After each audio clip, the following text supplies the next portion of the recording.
discussion is about energy profile diagrams. Okay, we are to discuss energy profile diagram. अच्छा, now energy profile diagram में बेटा अगर if I take energy axis on y axis, ये y axis को I'm taking as energy axis. So what you have studied कि which subshell has the lowest energy? 1s. 1s has the lowest energy. Shabash. So we will place 1s here.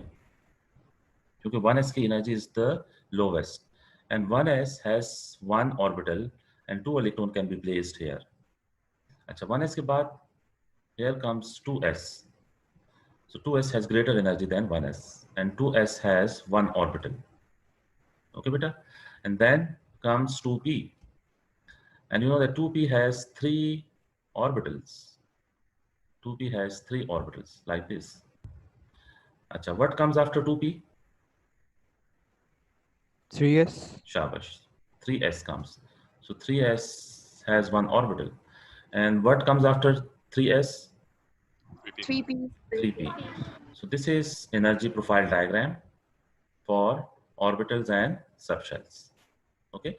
So now if examiner asks you to draw energy profile diagram for nitrogen. So beta, what is proton number of nitrogen? Proton number of nitrogen is 7. So you are supposed to take energy axis, the energy axis लीजिए, and label it. You are required to label energy axis, okay? And then you have 1s, then 2s, then 2p. And 1s has one orbital, 2s has one orbital, and 2p has three orbitals. Achha, now beta, you have to place 7 electrons because nitrogen's proton number is 7. So how to place these 7 electrons? How to place? Electrons will be placed in lower energy orbital first.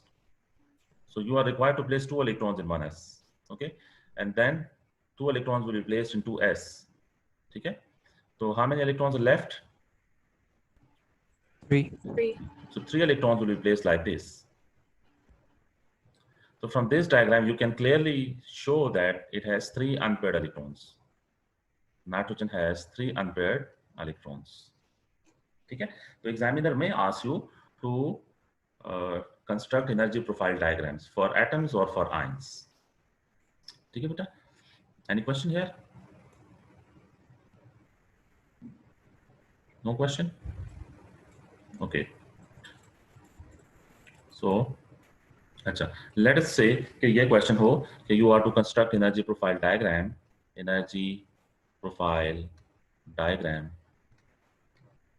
for oxygen atom and oxide ion. So you are to take energy axis. Let's say ये energy axis है और यहाँ भी energy axis लीजिए. This is another energy axis. Okay, so we will begin with 1s, then 2s, then 2p. 1s has one orbital, 2s has one orbital, and 2p has 3 orbitals. Once again, I'm taking here 1s, 2s, and 2p.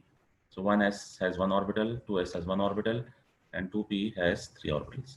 जी बेटा, अब क्या फर्क होगा oxygen में और oxide में? If this is oxygen, this is oxide. Oxygen's proton number is 8. जी बेटा, what to place here? The oxide ion is going to have 2 extra electrons. Yes, Shabash. 2 extra electrons will be present in oxide ion. So how to proceed for oxygen atom? 2 electrons here and 2 electrons here. 4 electrons, and now we are left with 4 electrons. So 1, 2, 3, and 4. Okay? This is oxygen atom. Okay? And how to proceed for oxide ion? 2, 4. Dekho, this -2 means that oxygen has gained 2 electrons. So beta, oxygen gains 2 electrons here. Okay? ये green colour में जो arrow है ये वो electrons है जो oxygen ने gain किए हैं. ठीक है, तो बेटा यहां से क्या कॉन्सेप्ट डेवलप हो रहा है आपका? क्या कॉन्सेप्ट डेवलप हो रहा है? अगर मैं ये बोलूं कि जितने अनपेयर्ड ऑर्बिटल्स थे या हाफ फिल्ड ऑर्बिटल्स थे उतना ही चार्ज अपेयर हो रहा है। इज इट करेक्ट और इनकरेक्ट? Yes, sir. देखो हाफ फिल्ड ऑर्बिटल्स 2 थे, तो द चार्ज इज -2। ठीक है, हाफ फिल्ड ऑर्बिटल्स को फिल करने के लिए ऑक्सीजन गेन्स 2 इलेक्ट्रॉन्स, तो ये 2 इलेक्ट्रॉन गेन हुए, तो द चार्ज इज -2। अब बेटा यहां देखो इस नाइट्रोजन में, इसको देखो बेटा कि हाफ फिल्ड ऑर्बिटल्स कितने हैं? 3. 3 हाफ फिल्ड ऑर्बिटल्स हैं। ठीक है, तो nitrogen will form nitride ion, nitrogen will form nitride ion. ठीक है, क्योंकि 3 हाफ फिल्ड ऑर्बिटल में एक इलेक्ट्रॉन नाइट्रोजन गेन कर सकता है। ठीक है बेटा, अगर एग्जामिनर आपको कहे कि नाइट्राइड आयन का एनर्जी प्रोफाइल डायग्राम बनाए, तो I hope you would be able to draw the diagram. This diagram is for nitrogen, और जो नाइट्राइड का होगा बेटा वो किस तरह से डिफरेंट होगा नाइट्रोजन से? जी बेटा, मेरा क्वेश्चन है क्लास से कि नाइट्राइड का energy profile diagram, how it will be different from nitrogen? They would be 0 unpaired electrons. हाँ, in 0 2p. unpaired electrons means you have to place 6 electrons in 2p for nitride ion. ठीक है बेटा, nitride ion के लिए it will be like this 1 2 3 4 5 6 7 8 9 10। Okay, उस case में इसको draw नहीं कीजिएगा। ठीक है, इसको ड्रॉ नहीं कीजिएगा। तो this is for nitride ion, this is for nitrogen atom. ठीक है, तो आई होप आपसे एग्जाम में पूछा जाए कि एनर्जी प्रोफाइल डायग्राम ड्रॉ करें, तो I hope you would be able to draw the diagram. Okay, अच्छा, सो मैं और प्रैक्टिस करवाऊं या दूसरा कॉन्सेप्ट डिस्कस करूं? Should I draw more energy profile diagrams या is it clear? Is clear, sir? Clear. Clear to everyone? Yes, sir. Yes, अच्छा, sir. Okay, अच्छा बेटा, now the next concept is shape of orbitals. Okay, concept is shape of orbitals. So we will start from s orbital. अच्छा, पहले हम ये discuss करते हैं कि ऑर्बिटल को डिफाइन कैसे करेंगे। How to define orbital? बेटा, orbital is 3D space where probability of finding electron is maximum. 3D space where probability of finding electron is maximum. What it mean? Electron या electrons is maximum. ऐसी 3D space जिसमें electron को find करने की probability maximum हो, तो उस 3D space को ऑर्बिटल बोलेंगे। इस स्टेटमेंट का क्या मतलब है? अच्छा बेटा, ये सुने जरा डिस्कशन कि आपने फैन को देखा है, जो फैन है उसके कितने ब्लेड्स होते हैं? 3. 3 ब्लेड्स होते हैं। लेकिन जब फैन रेस्ट में हो ना, स्टैटिक हो, जब फैन ऑफ हो, तो आपको तीनों ब्लेड नजर आते हैं। ठीक है, अच्छा, लेकिन जब फैन को आप टर्न ऑन करें और फैन फुल स्विंग में हो, तो फिर आप बता सकते हैं कि कौन सा ब्लेड किसी पर्टिकुलर इंस्टेंट में कहाँ है? ये देखो, इस तरह से इस एग्जांपल को देखो। लेट्स से कि ये 3 ब्लेड्स हैं फैन के। ठीक है, ये एक ब्लेड है, ये दूसरा ब्लेड है, और ये तीसरा ब्लेड है। ठीक है, ये फैन है। अच्छा, फैन के किसी एक ब्लेड पे आप ए लिख देते हो। ठीक है, फैन के 3 ब्लेड्स हैं, एक ब्लेड पे आपने ए लिख दिया। अच्छा, अब इस फैन को आप टर्न ऑन करें और ये फुल स्पीड में फैन हो, तो आप बता सकते हैं कि ए कहाँ पे है एग्जैक्टली किसी पर्टिकुलर इंस्टेंट में। आप बता सकते हैं कि ए इस वक्त इधर है?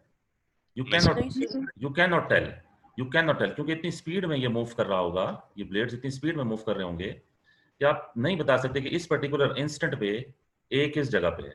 एग्जैक्टली नहीं बता सकते ए को। जब फैन ऑन हो तो एग्जैक्टली नहीं बता सकते कि ए कहाँ है। लेकिन बेटा, प्रोबेबिलिटी तो बता सकते हैं, प्रोबेबिलिटी बता सकते हैं। आप ये बता सकते हैं कि इस पूरे रीजन में, ये प्रोबेबिलिटी आप बता सकते हैं, इस पूरे रीजन में कहीं ना कहीं ए प्रेजेंट है। ऐसे आप बोल सकते हैं जब फैन ऑन हो। जब फैन ऑन हो तो आप बोलेंगे इस पूरे रीजन में, इस 3D स्पेस में कहीं ना कहीं ए प्रेजेंट है। लेकिन जब फैन ऑन हो तो एग्जैक्टली नहीं बता सकते कि ए कहां पे है।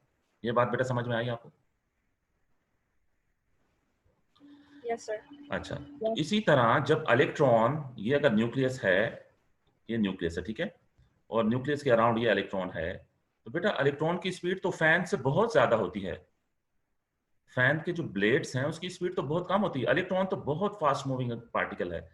अच्छा, अब जब इलेक्ट्रॉन मूव करता है तो आप एग्जैक्टली नहीं बता सकते कि इलेक्ट्रॉन कहाँ पे है, ठीक है, लेकिन आप प्रोबेबिलिटी बता सकते हैं कि ये रीजन है, ये 3D स्पेस है, ये 3D स्पेस है, और इस 3D स्पेस में probability of finding electron is maximum. तो वो जो स्पेस होगी उसे ऑर्बिटल बोलेंगे। ये जो इलेक्ट्रॉन है ना, ये इलेक्ट्रॉन जब न्यूक्लियस के अराउंड मूव करेगा ना तो इतना फास्ट मूव करेगा कि आपको इलेक्ट्रॉन माइक्रोस्कोप पे क्लाउड नजर आएगा। क्या बेटा नजर आएगा? ये अब आपको स्क्रीन पे भी नजर आ रहा है, क्या नजर आ रहा है? Microscopic cloud. हाँ, ये क्लाउड है, इसे हम बोलेंगे इलेक्ट्रॉन क्लाउड।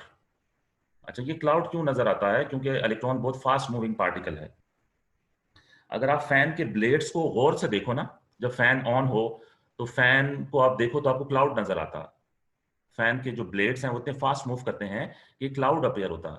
तो इसी तरह इलेक्ट्रॉन भी जब मूव करता है तो इलेक्ट्रॉन इतना फास्ट मूव करता है कि हमें क्लाउड सा नजर आता है। तो वो क्लाउड जिस स्पेस में है उस स्पेस को हम ऑर्बिटल कहते हैं। ऑर्बिटल इस स्पेस को कहते हैं, इस 3D स्पेस को, जिसमें इलेक्ट्रॉन कहीं ना कहीं प्रेजेंट हो सकता है। इलेक्ट्रॉन की एग्जैक्ट लोकेशन नहीं बता सकते, ठीक है बेटा? इलेक्ट्रॉन की एग्जैक्ट लोकेशन क्यों नहीं बता सकते?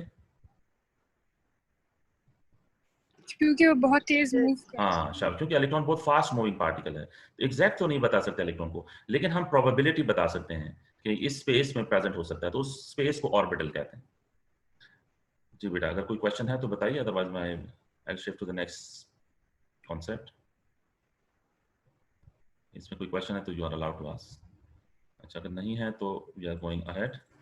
अच्छा, अब बेटा द कॉन्सेप्ट इज, हम स्टार्ट करेंगे एस ऑर्बिटल से।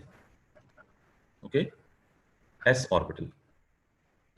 नाउ एस ऑर्बिटल की जो शेप है that is spherical. S orbital की शेप क्या होगी बेटा? स्फेरिकल। ये 1 मार्क का क्वेश्चन आपसे पूछेंगे, आपको पता होना चाहिए कि एस ऑर्बिटल की शेप स्फेरिकल है। इसका मतलब है कि एस ऑर्बिटल में जो इलेक्ट्रॉन है वो इतना फास्ट मूव करता है कि इलेक्ट्रॉन के मोशन की वजह से स्फेरिकल क्लाउड बनता है। एस ऑर्बिटल का जो इलेक्ट्रॉन है वो जब मूव करेगा तो जो क्लाउड बनेगा वो स्फेरिकल होगा। तो इस वजह से एस ऑर्बिटल की शेप स्फेरिकल होगी, ठीक है? अच्छा, अब एस ऑर्बिटल की शेप जनरली बनाए तो ये एस ऑर्बिटल इस तरह होगा, ऐसे। ये सेंटर में बेटा न्यूक्लियस है, ये सेंटर में न्यूक्लियस है, और ये एस ऑर्बिटल है, ये एस ऑर्बिटल की शेप है। अच्छा, अभी आपको स्क्रीन पे ये सर्कुलर नजर आ रही है, लेकिन in reality S orbital circular नहीं होता, स्फेरिकल होता है। बेटा सर्कल और स्फेयर में क्या फर्क होगा?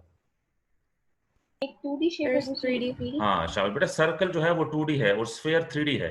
तो एस ऑर्बिटल जो है वो 3D शेप होगी, 2D नहीं होगी।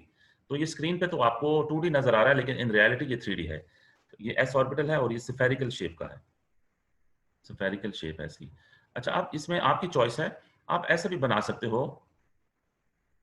आई होप ये आपने मैथ में पढ़ा है या फिजिक्स में पढ़ा है। You know this is X axis, this is Y axis and this is Z axis. ये आपने पढ़ा है मैथ में या फिजिक्स में? X axis, Y axis and Z axis. Sir जी नहीं पढ़ा। X और Y. जी नहीं पढ़ा? अच्छा चलें, जी एक्सिस को मैं समझा देता हूँ आपको। बेटा आपको पता है ना कि जो 3D होती है उसकी लेंथ भी होती है, उसकी विड्थ भी होती है, उसकी हाइट भी होती है। जो 3D है, 3 डायमेंशनल का मतलब ये है ना कि डायमेंशन 3 होंगी, यानी लेंथ भी होगी, विड्थ भी होगी और हाइट भी होगी। तो one of the axis x y और जी में लेंथ के लिए है, एक विड्थ के लिए है और एक हाइट के लिए है, ठीक है बेटा? One of the axes is for length, the other is for width, and the last one is for height. कोई भी इनमें से लेंथ को शो कर सकता है, कोई भी इनमें से विड्थ को शो कर सकता है, कोई भी इनमें से हाइट को शो कर सकता है। अब ये एक्स वाई और जी एक्सिस इसलिए ले रहे हैं कि ये इंप्रेशन मिले कि ये 3D है। देखो इस शेप में, देखो इस शेप में ये इंप्रेशन नहीं मिल रहा कि ये 3D है, बल्कि इस शेप में इंप्रेशन मिल रहा है कि ये 2D है। तो इस वजह से more appropriate way is to draw s orbital in this way. That take x y and z axis और फिर उसमें s ऑर्बिटल को ड्रॉ कीजिए। और बेटा दिस इज न्यूक्लियस, ये रेड में जो मैंने शो किया है ये न्यूक्लियस है, ये जो रेड में मैंने शो किया दिस इज न्यूक्लियस है। Okay, so this is shape of s orbital. Yes, you are allowed to ask question. कोई क्वेश्चन है तो? सर इलेक्ट्रॉन किस तरह आएंगे? अच्छा बेटा ये न्यूक्लियस है ना, देखो ये न्यूक्लियस है। अब ये सपोज हाइड्रोजन एटम है, ठीक है। अच्छा अब हाइड्रोजन एटम में कितने इलेक्ट्रॉन्स हैं? एक। अच्छा हाइड्रोजन का जो इलेक्ट्रॉन है वो किस में है? वो s में प्रेजेंट है। अच्छा अब ये इलेक्ट्रॉन मूव करेगा, अब इस पेन को देखते रहो, ठीक है, अपनी स्क्रीन को देखो, देखते रहो, ये इलेक्ट्रॉन मूव कर रहा है। तो इलेक्ट्रॉन तो बहुत फास्ट मूविंग पार्टिकल है। अब इलेक्ट्रॉन न्यूक्लियस के अराउंड मूव करेगा, इतना फास्ट मूव करेगा, इतना फास्ट मूव करेगा कि जब आप इलेक्ट्रॉन माइक्रोस्कोप से स्टडी करेंगे तो आपको यूं एक क्लाउड नजर आएगा, ठीक है, ऐसे यूं क्लाउड नजर आएगा। अच्छा इस क्लाउड की शेप कैसी है? इस क्लाउड की शेप है स्फेरिकल, ठीक है। तो हम बोलेंगे कि ये जो इलेक्ट्रॉन है ये s ऑर्बिटल का है, ये इलेक्ट्रॉन s ऑर्बिटल का, क्योंकि जो s ऑर्बिटल का इलेक्ट्रॉन है वो जब मूव करता है तो उससे स्फेरिकल क्लाउड बनता है। अब क्वेश्चन है तो yes you are allowed to ask. जी बेटा क्वेश्चन कीजिए, जिन जिन के क्वेश्चंस हैं तो कीजिए, यू आर ओपन, अदरवाइज आप चेक। जी जी हमने पढ़ा था कि that in each orbital there are 2 electrons. जी जी बिल्कुल बिल्कुल ऐसा ही For है। example, फॉर एग्जाम्पल हीलियम, तो फॉर एग्जाम्पल हीलियम ले लो तो हीलियम इज 1s2। तो अब हीलियम के जो s है उसमें 2 इलेक्ट्रॉन्स हैं। तो अब वो 2 इलेक्ट्रॉन्स, ये देखो, अब हीलियम में जो 2 इलेक्ट्रॉन्स हैं, लेट्स से ये एक इलेक्ट्रॉन है, ये दूसरा इलेक्ट्रॉन है, एक क्लॉकवाइज स्पिन करेगा, दूसरा एंटी क्लॉकवाइज स्पिन करेगा, स्पिन दोनों के अपोजिट होंगे, लेकिन ये दोनों electrons they will revolve around the nucleus. अब ये दोनों इलेक्ट्रॉन रिवॉल्व करेंगे, इस तरह रिवॉल्व करेंगे कि क्लाउड बनेगा और वो क्लाउड स्फेरिकल ही होगा। तो जब आप हीलियम को देखोगे, हीलियम को देखोगे तो इसके जो s इलेक्ट्रॉन्स का क्लाउड है वो भी स्फेरिकल होगा। तो s में एक इलेक्ट्रॉन हो या s में 2 इलेक्ट्रॉन हो, s की शेप स्फेरिकल ही होगी, चाहे एक इलेक्ट्रॉन हो चाहे 2 इलेक्ट्रॉन हो। हाँ अगर एक इलेक्ट्रॉन हो तो डेंसिटी कम होगी, जो इलेक्ट्रॉनिक क्लाउड है, इलेक्ट्रॉनिक क्लाउड की डेंसिटी कम होगी। अगर 2 इलेक्ट्रॉन हो तो क्लाउड की डेंसिटी ज्यादा होगी, ये फर्क होगा, लेकिन शेप क्लाउड की सेम होगी s के केस में। अगर अभी भी क्रॉस क्वेश्चन है तो जरूर कीजिए। सर जो आयन्स होते हैं जैसे अगर प्रोटॉन होते हैं उसमें कोई क्लाउड नहीं बनेगा? किस कौन सा आयन बेटा? हाइड्रोजन। हाँ हाइड्रोजन आयन Positive. में बेटा, हाँ शाबाश, हाइड्रोजन आयन में कोई क्लाउड नहीं होगा, हाइड्रोजन आयन में कोई क्लाउड नहीं होगा, सिर्फ न्यूक्लियस होगा और उसके न्यूक्लियस के नेबरहुड में कुछ नहीं होगा, ठीक है जी।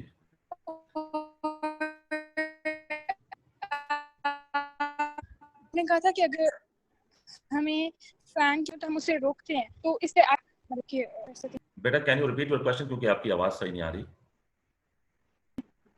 मैं कह रही थी कि इज इट पॉसिबल कि हम लोग इलेक्ट्रॉन्स को उसी एटम के अंदर उनका मूव करना बंद कर सकें? अच्छा यानी आप कहना चाह रही हैं कि इलेक्ट्रॉन को हम फ्रीज कर दें, आप ये पूछना चाह रहे हैं कि क्या हम इलेक्ट्रॉन को फ्रीज कर सकते हैं? बेटा इलेक्ट्रॉन फ्रीज होगा, ये अब आउट ऑफ टॉपिक है लेकिन चलें आपका क्वेश्चन है, आई एम आंसरिंग। बेटा इलेक्ट्रॉन फ्रीज होगा 273 डिग्री सेल्सियस पे, और -273 डिग्री सेल्सियस ये आपने फिजिक्स में पढ़ा होगा, दिस इज 0 केल्विन।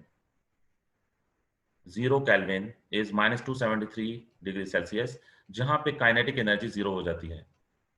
लेकिन इशू ये है कि ये जो टेम्परेचर है 0 केल्विन, ये एब्सोल्यूट टेम्परेचर है। Absolute temperature means that it is impossible to achieve this temperature. You cannot achieve this temperature. You cannot achieve -273 degree Celsius. तो अचीव नहीं कर सकते क्योंकि -273 पे काइनेटिक एनर्जी 0 हो जाती है, और जाहिर जब काइनेटिक एनर्जी 0 होगी तो तभी इलेक्ट्रॉन फ्रीज होगा। तो इलेक्ट्रॉन को फ्रीज करना पॉसिबल नहीं है क्योंकि उसके लिए 0 केल्विन रिक्वायर्ड है, और 0 केल्विन अचीव करना पॉसिबल नहीं है। अच्छा जी, एनी अदर क्वेश्चन? बेटा आपको जो बात मैंने समझानी थी वो क्या कि s ऑर्बिटल की शेप क्या होगी? स्फेरिकल होगी। एग्जामिनर आपको कहेंगे कि ड्रॉ करें तो फिर आपको ऐसे ड्रॉ करना पड़ेगा, ठीक है, इस तरह से ड्रॉ करें एग्जाम में, ये ड्रॉ करने का 1 मार्क होगा। ये s ऑर्बिटल को ड्रॉ किया, दरम्यान में न्यूक्लियस को भी शो करना है।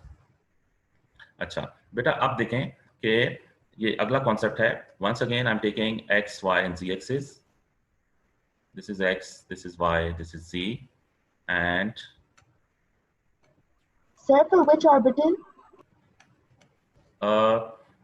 हाँ, ये डिस्कशन सुने फिर आपको क्लियर होगा थोड़ा, ठीक है? X, Y and Z, ठीक है? अच्छा बेटा, if I take this is nucleus and this is an orbital, this is nucleus, this is another orbital, this is nucleus, this is another orbital. अच्छा पहले बेटा बताएं इनमें कॉमन क्या है तीनों डायग्राम्स में?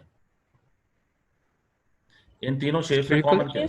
हाँ, तीनों स्फेरिकल हैं, तीनों स्फेरिकल हैं, ठीक है? ये कॉमन है ये बात।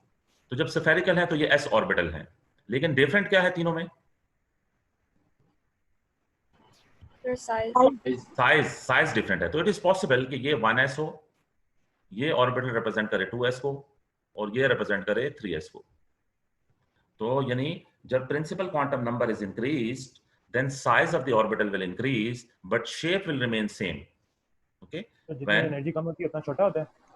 जितनी हाँ एनर्जी कम होती है उतना छोटा होता है। यस यस, जितनी एनर्जी कम होती है ना उतना न्यूक्लियस के करीब होता है। ये 1s जो है ये न्यूक्लियस के करीब है, और जो 3s है ये न्यूक्लियस से दूर है।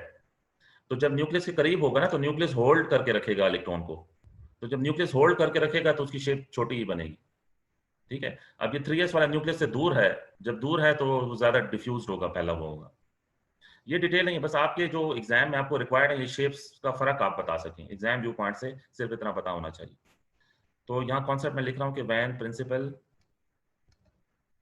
Principal quantum number is increased, तो shape of orbital remains same but size increases, but size of orbital increases, ठीक है? size of orbital increases, ठीक है? अच्छा बेटा, इसके ये अब हमारा टाइम खत्म हो रहा है, तो मैं दोबारा से स्टार्ट करता हूं मीटिंग को, आप रीजॉइन कीजिए, ठीक है? इस मीटिंग को मैं कैंसिल कर रहा हूं और रीजॉइन करेंगे आप।